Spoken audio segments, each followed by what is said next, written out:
Hello and good day, dear viewers. In this video, we will introduce the hydraulic relief valve, also known as a pressure relief valve, and show its internal operation in full detail. The relief valve is one of the most important components of any hydraulic system. Its main function is to control oil pressure and prevent the system from exceeding safe limits, protecting the pump, cylinders, and other system components from damage. The internal spring sets the desired pressure.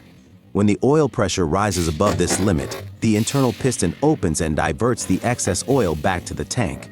This mechanism ensures safe and stable operation of the hydraulic system. In this video, the valve has been fully disassembled so that all internal components, including the body, piston, spring, and pressure adjustment screw, are clearly visible.